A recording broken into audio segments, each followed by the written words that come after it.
आदि गुंडे उसके घर के सामने नारे लगाते हैं, चमार की छोरी घर से बाहर आ। अब मुझे बताओ कि एक आदमी जब ट्वीट तक नहीं करता है तो वंदना कटारिया तो गली की बेटी नहीं बनती है, और ये लड़कियां जो वो देश की बेटी कैसे बनती? पहलवान के लिए क्या करा था, वंदना कटारिया के लिए क्या करा था, नरसिंह यादव के लिए क्या करा था? संविधान की जरूरत है किसको? संविधान की जरूरत में आप जैसे कुछ मुट्ठी भर लोग हैं जो शेड्यूल कास्ट के लोग कह रहे हैं कि हम संविधान नहीं बदलने देंगे। अगर संविधान बदलने वाली बात आए तो सबसे पहले जो लोग यहाँ धरना दे रहे हैं वही कहेंगे कि नहीं, मनुस्मृति ज्यादा बेहतर है, हिंदू राष्ट्र बनना चाहिए, अखंड भारत होना चाहिए। जिसको जो पिट गया उसको संविधान सबसे पहले नजर आना। क्यों दलित है भाई, पगड़ी बांध गा रहे हैं, दलित को नहीं बोले दिन पागल मत बनाओ हमारा। नुगर है दलित समाज के लोग, अरे पागल समझ रहे हैं हमने, गए हुए दिन लत लिए थारे दलित समाज के, ये कह के दिखाओ मारता दलित बतावांगे हमने, जब हम हरिजन नहीं तो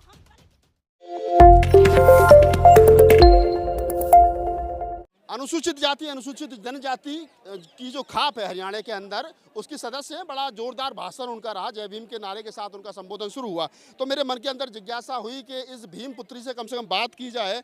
मैडम, आप यहाँ पहुँचे हैं, बताइए क्या संदेशा लेकर के आए हरियाणा से? हरियाणा के लोगों की तरफ से और एससी खाप महापंचायत की तरफ से हम एक संदेश लेकर आए हैं कि देश की बेटियां देश का गौरव हैं, उनको किसी राजनीति से तोलने की जरूरत नहीं है। आप कह रहे हैं कि देश की बेटियां देश का गौरव है, उनको किसी राजनीति से जोड़ने का मतलब नहीं है, लेकिन सरकार कह रही है कि कुछ हरियाणा के लोग हैं और वो जाट कम्युनिटी के लेंगे, ये सारा देश नहीं है और ये सारा जो है वो प्लेयर नहीं है पूरे देश के। भाई साहब, जाट वो अपने गाँव में थे, वो जाट हरियाणा में थे। जब वो भारत में गई, जब भारत स्तर पर नेशनल स्तर पर खेली, उस समय वो हरियाणा की बेटी थी, और जब वो अंतरराष्ट्रीय स्तर पर खेली उस समय वो देश की बेटी थी। तो जाट तो वो अपने घर में थी, और जो जाट की है वो जाट की रहेगी, वो बदल थोड़ी जाएगी। उसको बदलने का प्रयास किया। मैंने अनुसूचित जाति में ऐसे समाज में जन्म ले लिया तो मैं एससी की रहूंगी, बदल थोड़ी जाऊंगी।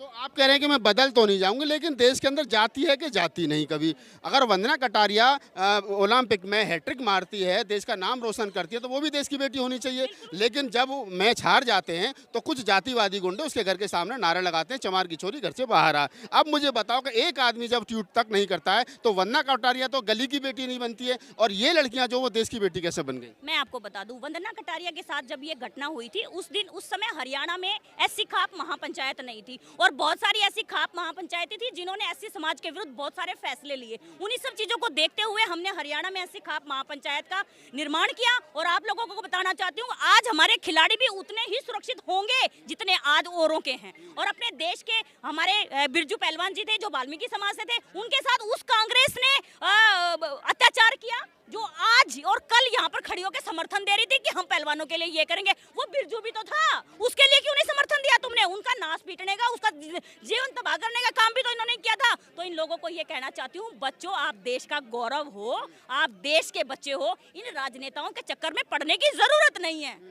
आप कह रहे हो कि राजनेताओं के चक्कर में पड़ने की जरूरत नहीं है, लेकिन कहीं ना कहीं मंच का राजनीतिकरण तो हो ही रहा है। अगर अगर अगर सरकार अपने उस कुश्ती संघ के अध्यक्ष ब्रजभूषण सिंह को बचाने का काम कर रही है, तो विपक्ष जो वो यहाँ करके राजनीति बनाने का काम कर रहा है, तो ये बात तो समझ में आनी चाहिए ना। देखो, जनता को ये बात समझनी चाहिए। ये लोग जिस स्थिति पर आज यहाँ पर बैठे हैं, देखिए मैं आपको बताऊं भाई साहब, यहाँ पर बैठना कोई सामान्य बात नहीं है। रात के समय में अपने घर की बहू को लेकर यहाँ पर बैठना कोई सामान्य बात नहीं है। और रात को कितने लोग यहाँ पर रहते होंगे वो तो इन लोगों को ही पता है। मैं खुद एक धरने से गुजरी हूँ, मैं 15 दिन धरने पर बैठी थी। रात को मैं और मेरे पति अकेले ही रह जाते थे, कोई साथ नहीं बैठता था। लेकिन दिन में फिर हम लोग ये सोचते थे, अरे कम से कम विपक्षी हमारे साथ आ जाओ, कम से कम यहाँ भीड़ तो दिखेगी।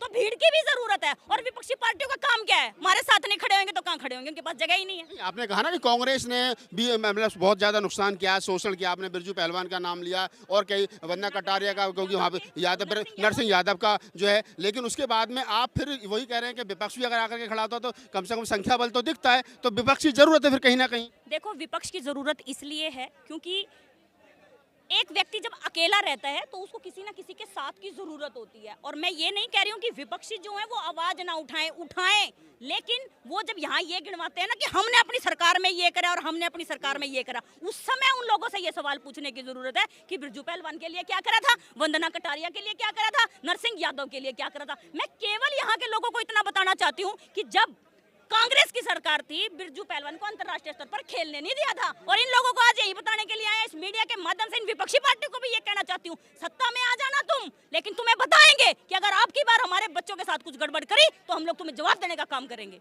जवाब देने का काम करेंगे। आखिरी सवाल यही है कि कब तक इस प्रकार से यहाँ बैठे रहेंगे कि सरकार टस से मस होने के उसका कोई इरादा है नहीं। सरकार ने स्पष्ट कह दिया है, वो सरकार कहीं ना कहीं जाति के आधार पर, उत्तर प्रदेश के अंदर योगी जी की सरकार है, योगी जी ठाकुर कम्युनिटी से आते हैं और ब्रजभूषण शरण जी हो वो भी ठाकुर कम्युनिटी से आते हैं। तो जातिवाद का जो गेम है वो खुला चल रहा है। ऐसे में आपको लगता है कि कब तक इस प्रकार ओपन स्पेस में आप बैठे रहेंगे, न्याय मिलेगा? क्योंकि मुझे लग रहा है 15 दिन तो हो गए आप लोगों को।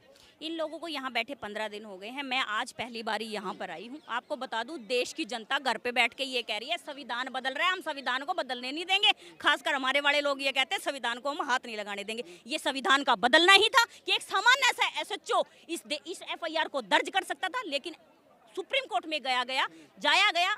ये संविधान ही तो बदलना था, प्रोसेस ऑफ वर्किंग को तोड़ दिया गया। ये संविधान बदलने की करामात है। और ये जितनी भी राजनीतिक पार्टियां यूं कह रही हैं कि भाई हम संविधान नहीं टूटने देंगे, हम संविधान के लिए ये करेंगे वो करेंगे। आप लोगों को इनका प्रोपगंडा बताती हूँ। एक दिन बीजेपी वाले आएंगे, नहीं सॉरी कांग्रेस वाले आएंगे, एक दिन आम आदमी पार्टी वाले आएंगे, फिर JJP वाले आएंगे, फिर बसपा वाले आएंगे, फिर असपा वाले आएंगे, फिर ऐसे करके सब लोग अलग अलग आते हैं। भाई तुम इकट्ठे क्यों नहीं आते? अलाओ ना सरकार को, इकट्ठे आओ। इन लोगों ने अपने आदमी यहाँ पे छोड़ रखे हैं। जब कांग्रेस वाले चले जाएंगे, जब आम आदमी पार्टी वाले आएंगे, फिर वो चले जाएंगे, फिर दूसरे आएंगे। पहले अपना सत्ता पक्ष, पहले अपनी मजबूती तो इकट्ठी करो। देश को तो जब आजाद कराओगे तुम। ये सब लोग संविधान को तोड़ने का काम कर। देश की जनता इस बात को समझे, देश की जनता इस बात को समझे कि ये लोग लगातार हमारा विरोध करते आ रहे हैं। तो संविधान की जरूरत है किसको? संविधान की जरूरत में आप जैसे कुछ मुट्ठी भर लोग हैं जो शेड्यूल कास्ट के लोग कह रहे हैं कि हम संविधान नहीं बदलने देंगे। अगर संविधान बदलने वाली बात आए तो सबसे पहले जो लोग यहाँ धरना दे रहे हैं वही कहेंगे कि नहीं, मनुस्मृति ज़्यादा बेहतर है, हिंदू राष्ट्र बनना चाहिए, अखंड भारत होना चाहिए। आप बताओ ना फिर संविधान की जरूरत किसको है? देखो, संविधान की जरूरत आज हर एक आदमी को नजर आ रही है। उस आदमी को खासकर नजर आ रही है जिसको ये लगता है, जिसका थप्पड़ लग गया उसको जो पिटता है उसको संविधान। हाँ यस, जिसको जो पिट गया उसको संविधान सबसे पहले नजर आ रहा है। और मैं आपको बता दूं, आज हर एक राजनीतिक पार्टी ये कह रही है संविधान बदल गया, संविधान बदल गया। हर एक राजनीतिक पार्टी ने बाबा साहब अम्बेडकर की फोटो लगा ली। अरे क्यों लगा रखी है फोटो? उन्हें तो बता दो। यो SC समाज, ये SC OBC BC समाज समझता क्यों नहीं इस बात को कि क्यों लगा रखी है वो फोटो? वो फोटो केवल इसलिए लगा रखी, थारी संख्या ज्यादा है बोलो, थारी संख्या ज्यादा, थारा वो बात समझ में नहीं आ रही।